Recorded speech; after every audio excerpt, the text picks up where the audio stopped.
Before I mansplain all the ways the story could have been better, I recommend the book. Some people might think you should only listen to the Bible or sermons and that's it. But the Apostle Paul wrote, "Finally, brothers and sisters, whatever is true, whatever is noble, whatever is right, whatever is pure, whatever is lovely, whatever is admirable, if anything is excellent or praiseworthy, think about such things." Philippians 4:8. The rest is spoilers and criticisms. The biggest problem the book had to deal with was how do you show why Noah and the other few survivors of a worldwide water death sentence would dare to disobey God after the flood? Why would righteous Noah get right to getting drunk and naked? The book puts 99% of the blame on Ham's wife and her making idols. She even starts making them on the ark. Up to that part, I have no complaints. But that bad foundation of putting 99% of the blame on Ham's wife ruined the rest of the story. It seemed ridiculous that someone on the ark would be tempted to make an idol to another god, while the waters are still raging from the flood God used to punish the whole earth for not being loyal to him.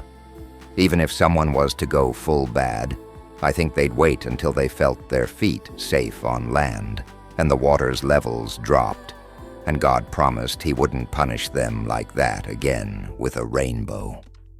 If Ham's wife thought God was too mean and missed her family that drowned, I think she'd be tempted to be like Rose from the Titanic, trying to get out of her engagement to a mean man and think her only way out was jumping off the ark, not secretly making an idol to another god.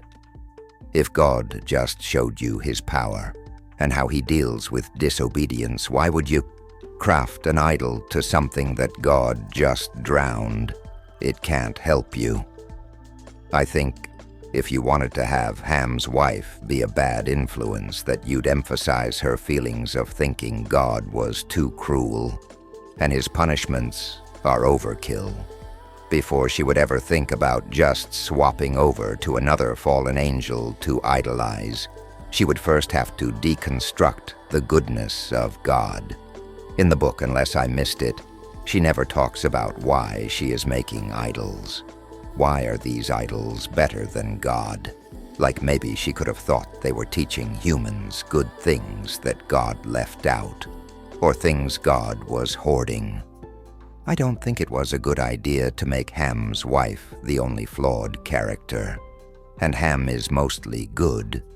Just his only flaw is he doesn't confront his wife enough.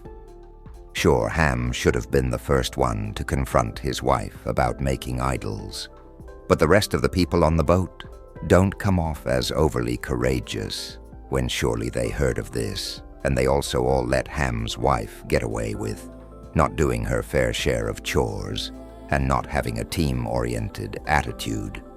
I think it's more realistic that the few people left alive on that ark would be on each other about be good or else, due to all the death as punishment they just saw.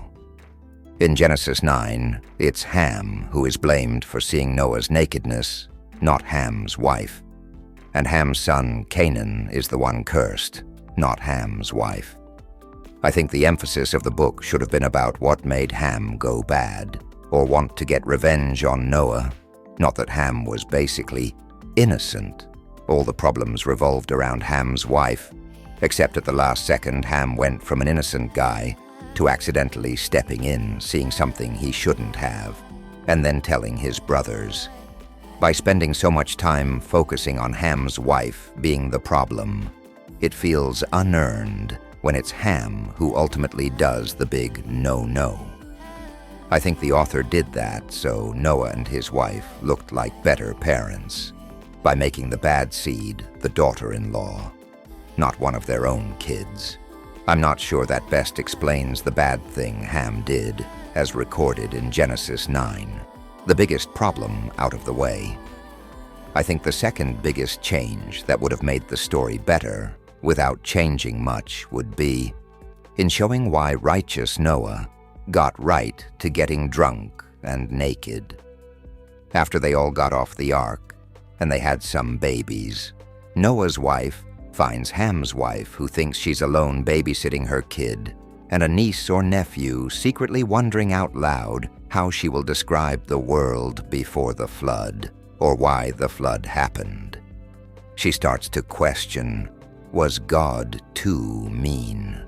And maybe the fallen angels were not that bad. And something like, I love that I finally get to tell someone else what I'm thinking, even though you are just babies and don't understand. That's okay, because I don't understand this either. I'm trying to process it without one of them immediately trying to judge me or not let me finish my thoughts. Noah would have heard from his wife that Ham's wife was questioning God's character as extreme punishment and overkill. Noah, wanting to squash this rebellion ASAP, runs into Ham's wife before Noah finds Ham. Noah confronts Ham's wife immediately, and Ham walks in, and Ham gets mad that Noah overstepped him and didn't let him do it. Noah tries to justify himself by putting the blame on Ham for messing up, by letting his wife go so far unchecked, or either not even being aware that his wife was wandering into such dangerous thoughts. This is the seed of resentment and embarrassment Ham felt towards Noah. So when he sees Noah be irresponsible, he wants to show his brothers to be like, see, Dad isn't so perfect either, out of revenge. I did like how the book had Noah drinking with Ham, because it was like Noah was trying to spend time with Ham to mend fences, and so he drank more than usual. In addition to that, I think the story would have been better to see from Noah how the weight of building the ark and getting those commands from God weighed on him. In the same way, a boss who puts a big job that's never been done before on an employee. Noah having to feel all that pressure to build the ark and the failed preaching beforehand, that he couldn't convince anyone other than his family to join him on the ark, and the pressure on the ark keeping the animals alive. The stress of how to set up life after the ark so they don't have the same problem. Then getting off the ark, and he must have felt some relief of pressure that he did his part. His watch was over. He landed the ark. And God said he would never flood the earth again, with the promise of the rainbow, so Noah no longer to have to be so careful with his actions. He overdrank